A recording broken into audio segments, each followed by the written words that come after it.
আসসালামু আলাইকুম 3A blog family. আশা করছি সবাই অনেক ভালো আছেন, আমরাও ভালো আছি আলহামদুলিল্লাহ।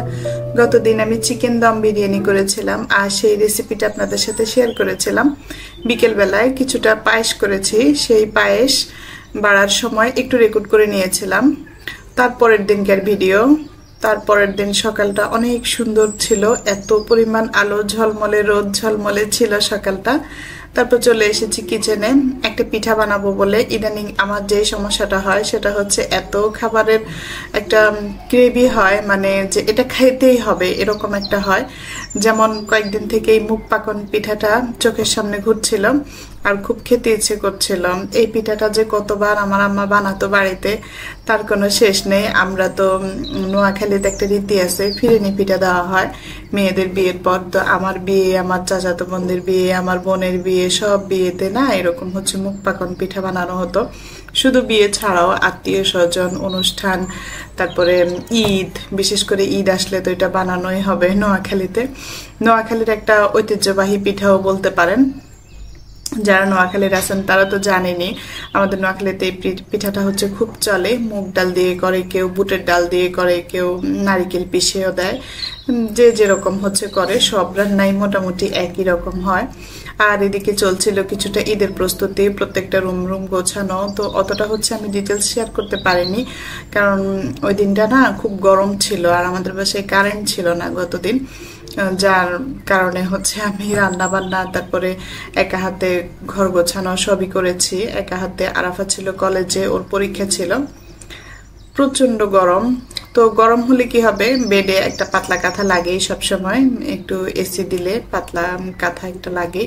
তো আরাফার রুমটা গোছাচ্ছি আমি, কারণ আরাফা সকাল সকাল হচ্ছে পরীক্ষা দিতে চলে গিয়েছে। তো আরাফা যাওয়ার পরে যে আরহান আমার কাছে কাছে আছে, ঘুরঘুর করতেছে, আর এদিক থেকে হচ্ছে আমি ঘরটা গুছিয়ে নিচ্ছিলাম। সবসময় তো আপনাদের সাথে হচ্ছে আমার বেডরুমটাই বেশি শেয়ার করি, এটা আরাফার রুম। ওদিকে ডাল সেদ্ধ বসিয়ে রেখেছি। তো ডাল দেখার আগে, ডাল তো হচ্ছে প্রেসার কুকারে 2টা সিস দিলেই হয়ে গিয়েছে। ডালটা এখন দমে আছে। আর এদিক থেকে আমি একটু হচ্ছে আপনাদের জন্য রেকর্ড করে নিচ্ছিলাম। গাছগুলোর অবস্থা দেখাই, প্রচন্ড গরম। গরমে হচ্ছে গাছের অবস্থাও বেশ ভালো না।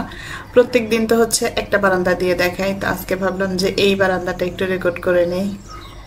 2 বেডরুমের সাথে আমাদের 2 দিক থেকে 2টা বারান্দা, কিন্তু এই বারান্দাটা আসা হয় কম। বিশেষ করে সবসময় এখানে প্যাকেট পুকেট হাবি জাবি বস্তা টস্তা রাখা হয়, আর এই বারান্দাটায় কাপড় চোপড়ও দেওয়া হয় না, আসাও হয় না। তারপরেও এখন তো ঈদের টাইম, সবকিছু পরিষ্কার করেছি, ঘর দোর গোছানো পরিষ্কার, তো বেশ ফাঁকা ফাঁকা লাগছিল আর এসেছি আজকে। যাই হোক, এদিকে আমার হচ্ছে ডালটা 2 শেষ আসার পরে আমি বন্ধ করে রেখেছি। এখন দেখি ডাল গলে একদম ভর্তা হয়ে গিয়েছে। আমার বাসায় না ডাল ঘুটুনি নাই, তো আমার এই প্রেসার কুকারে ডাল শীষ দিয়ে তারপরে এভাবে হচ্ছে চামচ দিয়ে ঘুটে ঘুটেই আমরা রান্না করে ফেলি, সবসময় বাগার দিয়ে ফেলি এরপরে। তো আজকে যেহেতু হচ্ছে মুখ পাকন পিঠা করব, তো একবার ভাবছি যে এটাকে তুলে ব্লেন্ডার করে ফেলে, আবার ভাবছি দেখি তো এরকম করতে করতে কতটা সময় হয়।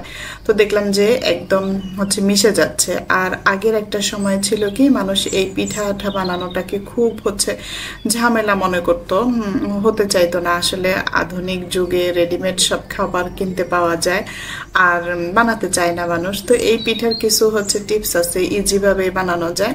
আজকে আমি সেটাই আপনাদের সাথে শেয়ার করছি। পিঠা বানানোর ক্ষেত্রে 1 নাম্বার হচ্ছে সঠিক পরিমাপটা। আপনার যদি ডালের পরিমাণ আর চালের গুঁড়ার পরিমাণ আর পানির পরিমাণটা ঠিকঠাক থাকে, তাহলে আপনার পিঠা সুন্দর হবে, ভাঙবে না, মুচমুচে থাকবে, অনেক দিন পর্যন্ত থাকবে।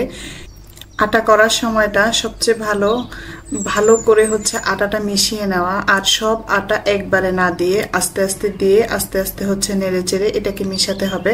আর একটু টিপ দিয়ে দেখতে হবে আটাটা সেদ্ধ হয়েছে কিনা। আটাটা খুব ভালোভাবে সেদ্ধ হওয়া পর্যন্ত আপনাকে অপেক্ষা করতে হবে। এটা আমি যেহেতু শুকনা চালের গুঁড়া দিয়েছি, তাই আমি হচ্ছে কিছুটা সময় এটাকে ঢেকে রাখছি। কতক্ষণ, এই তো 5 থেকে 7 মিনিট বা সর্বোচ্চ 10 মিনিট পর্যন্ত ঢেকে রাখলেই হয়। ভেতর থেকে চালের আটাটা ভালো করে সেদ্ধ হওয়া লাগে, তখন আটা আর ডালের পরিমাণটা ঠিকঠাক, এবং কি আটাটা ডালটা ভালোভাবে মিশতে হবে। আপনার চালের আটাটা সেদ্ধ হতে হবে। চালের আটা সেদ্ধ না হলে, এমনিতে আমরা নর্মাল যেভাবে রুটি বানাই আটাটা যখন সেদ্ধ হয় তখন রুটিটা সফট হয়, নরম হয়, রুটি আর ভাঙে না বা এক্সট্রা গুঁড়া মিশাতে হয় না। এই পিঠার ক্ষেত্রেও ঠিক সেরকমই, আপনার যদি আটাটা ঠিকঠাক হয় আপনাকে এক্সট্রা চালের গুঁড়া মিশাতে হবে না। আর আটাটা একটু গরম গরম অবস্থা থাকাতে আমি মথে নিচ্ছি খুব ভালো করে। এটাও একটা টিপস, ভালো করে না মথে নিলে আটার মিশ্রণটা যদি ভালো না হয় সেক্ষেত্রে মুড়মুড়ে হয়ে ভেঙে যায়, পিঠাটা ভালো হয় না। আর এই পর্যায়ে এসে আটা ভালো করে মথে নেওয়ার পরে আমি আবারও পাতিলে যে আটাটুকু আছে ওটাকে ঢেকে রেখে আস্তে আস্তে এটাকে বেলে নিচ্ছি। আর এটাকে এইরকম ভাবে বেলে নিয়েছি, একবারে মোটাও না একবারে বেশি পাতলাও না, মোটামুটি একটু মোটা করে রুটি বানিয়ে এরকম গ্লাস দিয়ে কেটে নিচ্ছি। আপনারা পিঠার নকশি দেখতে গেলে অনলাইনে ইউটিউবে সার্চ দিলে অনেক রকমের নকশি দেখতে পাবেন, কিন্তু আমি বাসায় নর্মালি একবারেই সিম্পল যে নকশিটা করি আপনাদেরকে দেখাচ্ছি আজকে সেটাই। যে এরকম ভাবে বিছানার আমাদের নোয়াখালী যে নারিকেলের ডাগরের যে শলা পাওয়া যায় বা বাজারে কিনতে পাওয়া যায় শলা, ওই শলা দিয়ে একটু শলার আগার মধ্যে অল্প একটু পরিমাণ তেল লাগিয়ে নিয়ে তারপর এইরকম ভাবে ফুল কেটে কেটে নিচ্ছি। একবারে ইজি ভাবে দেখাচ্ছি, কারণ দেখা গেছে বাসায় অনেকগুলো পিঠা বানানো হলে ওই যে পিঠা ঝামেলার জন্য যে সবাই বানাতে চায় না, সেটাই কথা। একদম সহজ উপায় হলে তখন সবাই বানাতে পারবে, পছন্দ হবে আর কি। আর এভাবে আসলে আমাদের দেশীয় পিঠাটা না বানালেই নয়, কেমন জানি ঐতিহ্যগুলো হারিয়ে যাচ্ছে। সবাই নাস্তা কিনে এনে খাচ্ছে, তারপরে বেকারি আইটেম বের হয়েছে অনেক রকমের বেক করে বানানো খাওয়া, কিন্তু যত কিছুই খান না কেন আপনি আমাদের ঐতিহ্যবাহী পিঠা কিন্তু হারিয়ে যায়নি। পিঠা বানালেই একটা পিঠার উৎসব মনে হয়। তো আজকে এটা বানানোর পরে এই যে এটার ফাইনালি লুকটা এমন হয়েছে সেটাই দেখাচ্ছিলাম। তো সবগুলো পিঠা ভাজবো না, কয়েকটা ঈদের জন্য তুলে রাখছি। ঈদ সেই কবে, ঠিক আছে, তারপরে একটু একটু করে প্রস্তুতি নিয়ে রাখছি আর কি। ঈদের দিন একটা আইটেম বাড়লো, এমনিতে ঈদে কিন্তু মিষ্টি জাতীয় খাবারই বেশি খাওয়া হয়।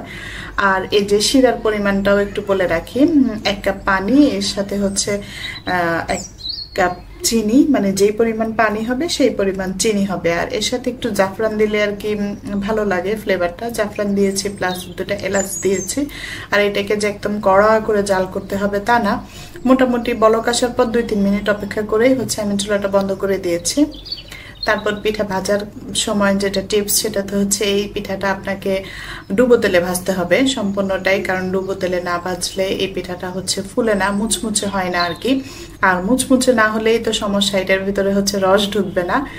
আর আমি একদম কড়া করিনি, শক্ত করিনি, একটু ব্রাউন কালার করেই ভেজে নিয়েছি, কারণ আমার কাছে শক্ত হয়ে গেলে খেতে ভালো লাগে না, সেটা অন্যরকম হয়। তো একটু ব্রাউন কালারটাই ঠিক, এটাই আমার কাছে ভালো লাগে। তো আমি আমার পছন্দ অনুযায়ী করছি, আপনারা চাইলে আরো ভাজতে পারেন, সমস্যা নেই। আমার কাছে এইরকমই ভালো লাগে বেশি। এটা যখনই কোথাও দেখি ফেসবুকে কোনো খাবারের রেসিপি বা যারা অনলাইনে খাবার অর্ডার করে, তো অনেক জায়গায় দেখি পিঠা দেখলে আমার সে কত স্মৃতি মনে পড়ে। এই পিঠা দেখলে, এই পিঠা যখন আমাদের বাড়িতে ফিরানি পিঠা দেওয়া হতো তখন কত 500, 700, 1000 পিঠা পর্যন্ত দেওয়ার একটা রেকর্ড আছে। তো সবাই মিলে বসে বসে রাত জেগে পিঠা বানানো হতো।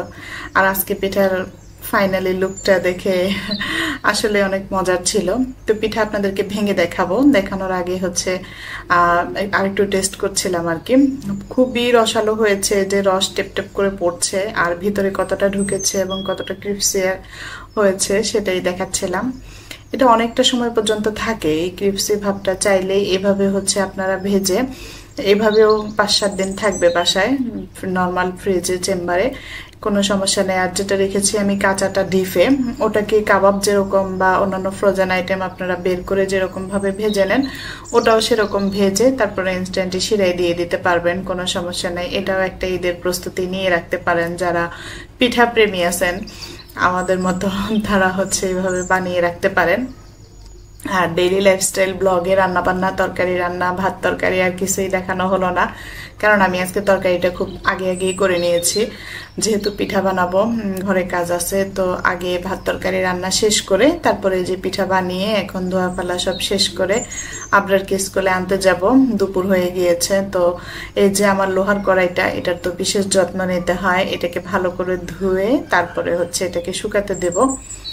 এখানে আমার কিচেনে প্রচুর রোদ থাকে, তো থালা বাসন ধোয়ার পরে এমনিতেই সব শুকিয়ে যায়, তারপরেও আর এই যে তেল চিটচিটে হয়ে থাকে কিচেন, বিশেষ করে পিঠাটা বানাতে চাই না এই যে এইসব ঝামেলার কারণে। বাসা বাড়িতে আসলে পরিষ্কার করতে করতে জানটা যায়, যেমন পিঠা বানালেই সব ভরে যায় তেল চিটচিটে হয়ে।